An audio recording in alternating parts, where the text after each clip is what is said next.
cameras rolled, the lights glared, and within seconds, Jim Jordan was already sweating. It wasn't the heat of the studio or the glare of the spotlight. It was something heavier, something he couldn't wave away with his usual shouting and finger-pointing. Across the table sat Representative Jasmine Crockett, calm, poised, unflinching. And as millions watched live, Jordan found himself cornered by questions so simple, so obvious, that the louder he barked, the emptier he sounded. He leaned forward, fists clenched, his trademark growl filling the air. But when Crockett pressed him for the most basic legal principle, a principle every law student learns in their first year, his response came out fractured, circular, almost incoherent. Viewers could see the cracks form in real time, a man long celebrated for his combative style suddenly gasping for footing. The contrast was brutal. On one side, a seasoned lawyer who knew her facts cold. On the other, a career politician who had mastered volume but not substance. The silence after his fumbling answer was louder than any outburst. You could almost feel the room holding its breath, the cameras capturing every twitch of his jaw, every dart of his eyes. He tried to pivot, tried to regain ground with bluster, but Crockett didn't budge. She let the weight of his failure linger, every second tightening the noose he had tied with his own words. Social media lit up instantly. Clips of his stammer shot across timelines within minutes. Commentators whispered that Jordan had finally met someone he couldn't outshout. And yet, this was just the beginning. The questions he couldn't answer weren't merely slip-ups. They were the cracks that revealed a hollow core beneath his aggressive facade. Because Crockett wasn't there to spar for show. She was there with precision, with preparation, with the quiet conviction of someone who knows the law and knows why it matters. And as Jordan flailed, the audience leaned in, sensing that something rare was happening, a reversal of power, live on national television. But the way Crockett dismantled him, piece by piece, would leave even his own allies speechless. And what followed wasn't just a takedown, it was a turning point. What was unfolding on that stage wasn't just another heated exchange in Washington. It was something far weightier. The hearing had been billed as routine oversight, another chance for lawmakers to score sound bites and project strength to their bases. But beneath the surface, the stakes couldn't have been higher. At issue were questions of accountability, of truth itself, of whether the rules of law would hold firm or bend under political pressure. The cameras weren't just recording a spat. They were capturing a test of character before a nation exhausted by noise and desperate for clarity. Jim Jordan strode into the room armed with his usual weapon, theater. For years, his brand had been sheer combativeness. He wore his shirt sleeves rolled up as if always prepared for a fight, his voice pitched to cut through any attempt at reason. He was betting that once again, sheer volume would substitute for substance, that bullying posture would intimidate anyone in his line of fire. To his base, it was red meat. To the institution, it was chaos. But on this day, he was about to collide with someone who didn't flinch. Jasmine Crockett sat in silence as Jordan launched into his tirades. She listened. She watched. Her composure wasn't passive, it was preparation. Every insult, every deflection, every attempt to drown out the truth was catalogued, weighed, and filed in the steel trap of her legal mind. Where Jordan thrived in distraction, Crockett thrived in clarity. She wasn't rattled by the noise. She was studying it, waiting for the moment to strike with precision. And that was the storm before the storm. Millions at home didn't realize it yet, but they were about to witness something they rarely saw in politics. Not just resistance to bluster, but its outright dismantling. This wasn't about party lines. This was about dignity versus mockery, substance versus spectacle, law versus theater. And it mattered because America, weary of shouting matches that produced nothing, was desperate for proof that competence could still triumph over chaos. The hearing room seemed to feel it too. Staffers leaned in closer. Journalists scribbled with more urgency. Even Jordan's own allies shifted uncomfortably in their seats, sensing that his usual performance might not hold up against Crockett's unshakable calm. She had been underestimated before, and each time it had only fueled her fire. And now, before the cameras, she carried not just her own pride, but the pride of communities who had been dismissed, talked over, and sidelined. The stakes weren't measured only in policy outcomes or headlines. They were measured in representation, in the feeling of millions who saw in Crockett someone who looked like them, spoke for them, fought with the ferocity of lived experience. When Jordan mocked, he wasn't just mocking her. He was mocking everyone who had been told their voice didn't matter. That was why this moment was more than politics. It was identity. It was justice. It was belonging. And so when Crockett finally leaned forward, eyes locked, voice steady, the room stilled. She was done listening. She was ready to speak. And what she unleashed next wasn't just a rebuttal. It was history being written in real time. For years, Jim Jordan built his reputation on one thing: noise. He was the lawmaker who never wore a jacket, sleeves rolled up as if perpetually in the middle of a street fight. He didn't pride himself on detailed policy knowledge or careful legal reasoning. No, his brand was combat. He came to every hearing like a brawler stepping into the ring, ready to jab, interrupt, and overwhelm opponents with sheer aggression. It earned him airtime. It earned him headlines. And for a long while, it worked. Jordan's allies adored him for this raw energy. They said he was a fighter, someone unafraid to speak truth to power. But scratch the surface and the contradictions became impossible to ignore. His style wasn't built on substance, but on spectacle. He could dominate a news cycle with a raised voice, but ask him to cite precedent, to parse actual law, and the facade started to crumble. He was the embodiment of volume without depth, a symbol of what happens when politics becomes performance. His career was littered with moments where his tactics overshadowed the issues at hand. In one hearing after another, he'd pound the table, badger witnesses, drown out colleagues. Critics accused him of turning oversight into a circus. Yet to his supporters, that circus was the point. They didn't want nuance, they wanted fire. And Jordan gave them fire, even if it burned down the very credibility of the process itself. He thrived on chaos, knowing cameras love conflict, and he leaned into it with every fiber of his being. But there was always a risk. A strategy built on disruption depends on opponents who play by the old rules, who retreat in the face of noise. Jordan needed foils who would stutter, who would grow flustered, who would be drawn into his storm of interruptions. Against those kinds of opponents, his bulldozing persona worked. But the truth was simple. It was never invincible.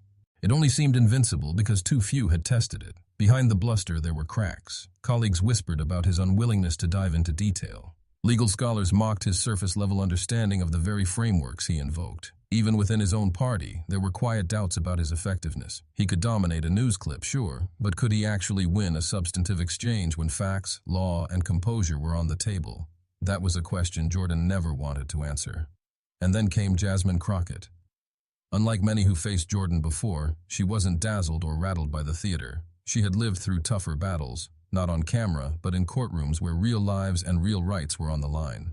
She understood that shouting is not substance. She knew that beneath the sound and fury, Jordan was vulnerable. His style depended on intimidation. But what happens when the person across from him refuses to be intimidated?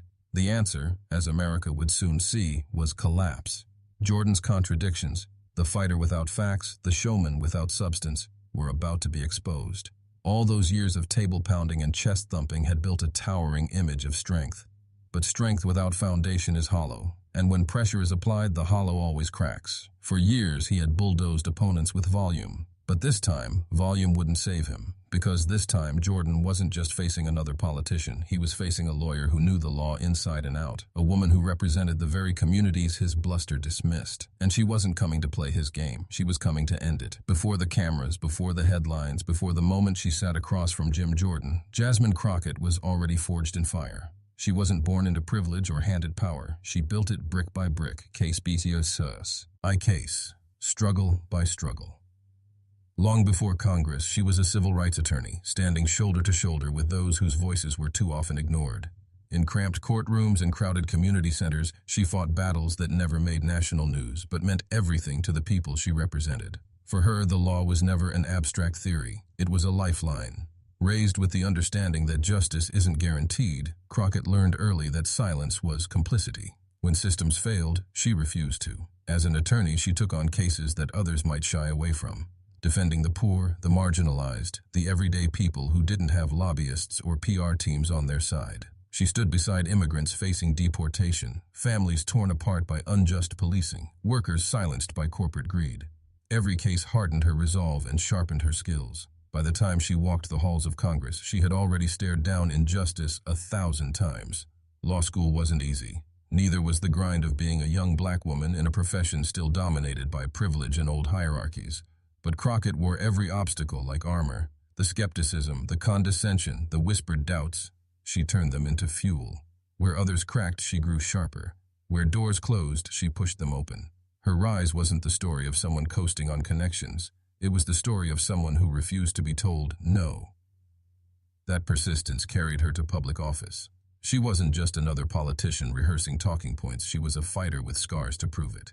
Voters recognized it. They saw in her a reflection of their own struggles, their own pride, their own fight to be heard. When she spoke about dignity, it wasn't theory, it was testimony. When she talked about justice, it wasn't abstract, it was lived reality. That authenticity made her dangerous to opponents who relied on hollow theater. Because when you fought for people in real life, grandstanding doesn't scare you. It just exposes itself. And so when Jasmine Crockett walked into that televised hearing, she didn't just bring credentials. She brought a lifetime of preparation. Every late night studying case law, every exhausting trial, every community meeting where she had to listen harder than she spoke, it all prepared her for that stage. She knew how to hold her ground. She knew how to weaponize patience, and she knew that sometimes the greatest power isn't in raising your voice but in waiting until the other side exhausts theirs.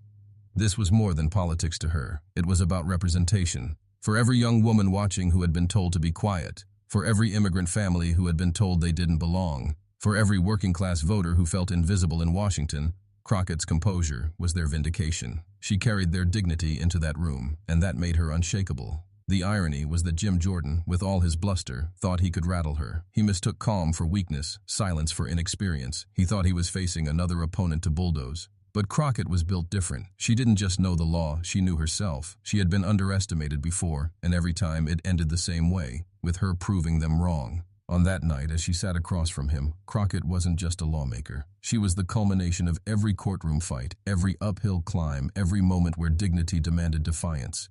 Her very presence was a counter-argument to Jordan's arrogance. And when she finally opened her mouth to speak, it wasn't just her words that landed, it was the weight of an entire journey behind them. And on that night, every trial of her life prepared her for the moment she would silence Jordan.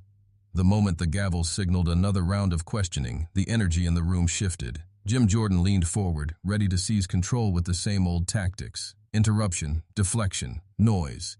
He cut in before Crockett could finish her first sentence, his voice sharp, his tone dismissive, trying to drag the exchange into a shouting match. It was the playbook he had mastered. Don't let your opponent breathe. Don't let the facts settle. Drown the moment in chaos. But Crockett didn't flinch. She didn't raise her voice. She let him spill his words into the air, his interruptions tangling into a mess of half-thoughts and broken phrases. The more he barked, the calmer she became. Every pause, every stillness was calculated. She wasn't playing defense, she was setting a trap. The audience watching at home could feel the tension. It wasn't just disagreement, it was a collision of worlds. On one side, Jordan's bombast, red-faced and impatient, desperate to dominate. On the other, Crockett's quiet steel, a composure that seemed to mock his frenzy without her ever lifting a finger. It was the kind of contrast that drew people to the edge of their seats, waiting for the inevitable breaking point. Jordan tried again. He demanded answers to questions that weren't questions at all, peppering his speech with accusations and theatrics. His words blurred together like static, designed to distract, not clarify. Yet Crockett, with her legal precision, steered every dodge back to the issue at hand.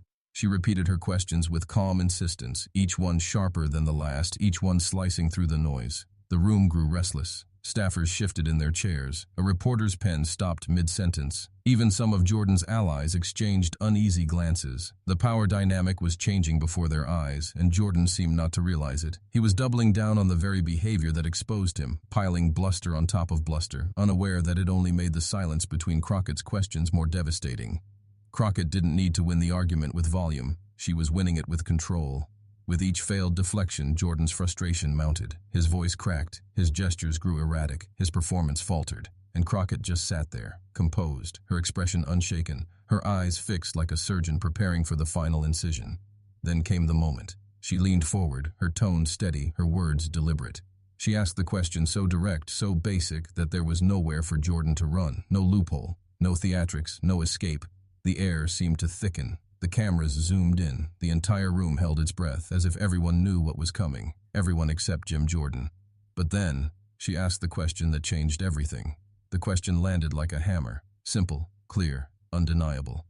A first-year law student could have answered it without hesitation. But Jim Jordan froze. His eyes darted to the papers in front of him, as if the answer might be hiding in the ink. His mouth opened, then closed again. What came out instead of a response was a sputter. A half-formed sentence that trailed into silence. The silence stretched, heavy, electric. Jasmine Crockett didn't rush him. She didn't fill the void with more words. She let the silence hang, forcing Jordan to stew in it. The contrast was cinematic. One man drowning in his own noise, and one woman weaponizing stillness like a blade. Viewers across the country leaned closer to their screens. The trap had sprung, and Jordan was caught. When he tried to recover, his voice wavered. He attempted a pivot, reaching for an attack line about Democrats, about witch hunts, about anything that might distract. But Crockett was ready. Calmly, surgically, she repeated the question, word for word, her tone deliberate, her eyes locked. It wasn't just a question anymore. It was an indictment. The crowd, both in the hearing room and in living rooms across America, could sense the unraveling. Jordan, the man who prided himself on aggression, was suddenly the one on defense. His bluster didn't sound strong anymore. It sounded desperate. His hands fidgeted on the desk, his shoulders tightened. His trademark bark had been reduced to a whimper wrapped in false bravado, and then Crockett delivered the blow. She explained the principle herself, crisp, exact, irrefutable, laying it out with the kind of confidence only someone who truly understands the law could deliver. Each word was a scalpel slicing through the tangle of Jordan's evasions. She didn't need to raise her voice. The clarity of her logic was louder than any shout. Jordan tried once more to interrupt, but this time the tables had turned. His interjection fell flat, drowned not in Crockett's volume, but in her precision. She paused mid-sentence, turned toward him, and with the faintest smile asked, "Congressman, are you familiar with this at all?" It was a rhetorical question, but the damage was fatal. The audience could see it. He wasn't familiar. He wasn't prepared. He wasn't ready for her. Social media erupted in real time. Hashtags lit up with phrases like, "Jordan silenced" and "Crockett owns the room." Clips circulated instantly. Crockett leaning forward, voice steady, Jordan floundering like a student who hadn't done the reading. Commentators later called it the mic drop moment, but in truth, it wasn't one line. It was an entire performance of control. She had stripped him bare, exposing the emptiness behind the arrogance. The moment grew heavier as Crockett layered fact upon fact, turning the exchange into a masterclass.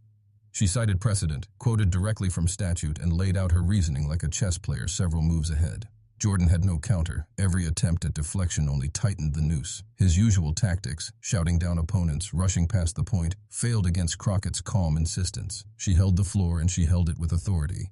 At one point, the camera caught Jordan glancing down, his jaw tightening, his lips pressed thin. It was the face, if a man realizing too late that the performance was over. He wasn't leading the spectacle anymore. He was the spectacle, and Crockett was the director. The hearing room itself seemed to shift in energy. Colleagues who moments earlier were nodding along with Jordan now stared in silence. Reporters scribbled frantically, aware they were witnessing a viral moment in the making. Staffers exchanged glances, some struggling to suppress smiles. Even the chair seemed to let the moment breathe, as if recognizing that history doesn't need to be rushed. Crockett's final thrust wasn't loud, wasn't flashy. It was dignified. She closed her line of questioning with the kind of composure that made clear she wasn't there for theater. She was there for truth. And in doing so, she flipped the script on Jordan entirely. He had come for spectacle. She had come for substance. And substance won. The hero didn't need to raise her fists. She didn't need to match his decibels. All she needed was one question, asked with unshakable calm, repeated until the silence exposed the arrogance. That was her weapon. That was her victory. And as the hearing moved forward, the nation was still buzzing. Viewers tweeted, "That's how you do it." Clips replayed again and again, each one hammering home the same point. Jordan wasn't the bulldozer he pretended to be. He was a man undone by a simple question. It wasn't just a mic drop moment. It was a mirror, and Jim Jordan couldn't face what stared back. The clip didn't just end when the gavel tapped. It exploded. Within minutes, phones buzzed across the country as social media timelines filled with the showdown. On Twitter, hashtags like #CrockettDestroys Jordan and #mic drop moment surged into the trending list. TikTok edits layered music over the silence that followed Jordan's fumbling non-answer, looping the moment when Crockett calmly repeated her question and left him squirming. Overnight, she had become a symbol of composure triumphing over chaos. Cable news picked it up within the hour. Commentators on the left praised her surgical dismantling, while even some conservative pundits admitted Jordan had looked unprepared, rattled, small. The split screens told the story. Crockett's calm face frozen in one box, Jordan's stammering reaction in the other. Viewers could see the contrast side by side, and the verdict was clear. One looked like a leader, the other looked like a caricature of bluster without backbone. Memes sprouted like wildfire. One showed Crockett labeled as facts and Jordan as noise, with Jordan crumbling under the weight of her steady gaze. Another turned the silence after his failed answer into a remix, set to dramatic music played on loop until his discomfort became comedy. But beneath the laughter was something more serious. People weren't just mocking Jordan, they were celebrating what Crockett represented. She had spoken not only as a congresswoman, but as a lawyer, as a fighter, as someone who refused to be bullied into silence. And it wasn't just digital. Community centers replayed the clip on projectors. Activists shared it in group chats as proof that truth could still win in public. Young law students posted their admiration, writing that they felt seen in her command of the law, her refusal to let arrogance overshadow knowledge. Even late-night comedy shows picked it up, not needing to write much of a punchline. The footage spoke for itself. In Washington, the ripple effects were immediate. Lawmakers who had grown weary of Jordan's antics felt emboldened. If Crockett could face him down so decisively, maybe others could too. Behind closed doors, whispers spread about how rattled he had been, how even his allies had gone quiet during the exchange. The mythology of his invincibility was cracked, and once a myth cracks, it's hard to repair. For Crockett, the aftermath wasn't just about one viral moment, it was about resonance. Communities who had long felt unheard now saw her as their champion on a national stage. They weren't just cheering her question, they were cheering the dignity with which she held her ground. For them, her victory was collective. And yet, even in the flood of praise, Crockett stayed measured. She didn't gloat, she didn't spike the football. She let the moment speak for itself. Because she knew, and her supporters knew, that what happened wasn't just about embarrassing Jim Jordan. It was about something deeper. It was about proving that dignity could still pierce through the noise, that truth could still silence arrogance, that justice could still shine even in the chaos of American politics. But this wasn't just about Crockett versus Jordan. It became a referendum on what America demands from its leaders. When the dust settled, what remained was not just a viral clash, but a lesson. Jasmine Crockett had walked into that hearing with more than legal knowledge. She had walked in with conviction, and when she stood firm, refusing to bend under noise, she reminded the country of something it was in danger of forgetting. Leadership isn't measured in decibels, but in dignity. For progressives watching, the moment felt like oxygen. Here was someone who didn't just survive the chaos, but cut through it with clarity. Here was proof that arrogance can be challenged, that the loudest man in the room is not always the strongest. Crockett reframed the entire encounter into something bigger than herself. She wasn't simply sparring with Jim Jordan. She was defending the idea that truth still matters, that the law is not a prop for theater, but the backbone of democracy. She spoke for the immigrant families who have faced intimidation, for the young women who've been dismissed in boardrooms and classrooms, for communities who have been told they are too much or not enough. Her calm presence, her insistence on substance, was their vindication. Every time Jordan interrupted, and every time she refused to be rattled, people at home felt their own voices rising through hers. The moral was unmistakable. Courage and truth will always outlast bluster and lies. Theatrics can dominate a headline, but only clarity can endure. Crockett showed that you don't need to shout to win. You need to stand steady, grounded in what is real, even when chaos swirls around you. That is how justice moves forward, not with spectacle, but with unwavering conviction. And for those who feared that politics had become nothing but noise, Crockett's takedown was reassurance that the fight isn't lost, that integrity can still shine through, that America's, at its best, rewards those who come armed with knowledge and principle, not arrogance and bluster. Her closing words didn't need to sting. They needed to inspire, and they did. The hearing ended, but the echo of her composure rippled outward. For every person who doubted whether truth could still stand tall, Crockett had answered, with calm, with clarity, with courage.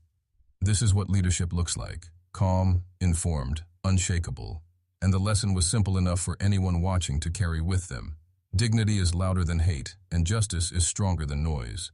And so the headline wrote itself: Jasmine Crockett destroys Jim Jordan on live TV. But beyond the clicks and the hashtags, the moment carried something deeper. It wasn't just about who won a clash in a hearing room. It was about proving that truth can still triumph over arrogance, that dignity can still silence chaos, that leadership is about more than theater. Viewers didn't just see a politician scoring points.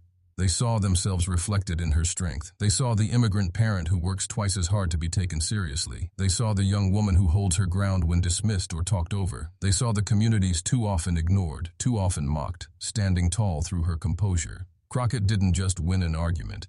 She validated millions of lives and struggles. And that's why this story matters. Because when arrogance crumbles and dignity rises, it doesn't stay confined to a committee room. It ripples outward. It sparks conversations at kitchen tables, inspires students in classrooms, fuels movements in the streets. It reminds us all that America's promise is still alive. fragile, contested, but alive. Whenever someone has the courage to stand calmly and say, "This is the truth." If you believe truth still matters, if you believe dignity deserves the last word, then share this moment. Share it not just as a takedown, but as a testament to what we can be when leaders rise above the noise. Subscribe, join the conversation, and be part of the movement that refuses to let arrogance define us. Because the story of Jasmine Crockett and Jim Jordan isn't just about two names on a headline. It's about the America we choose to build together.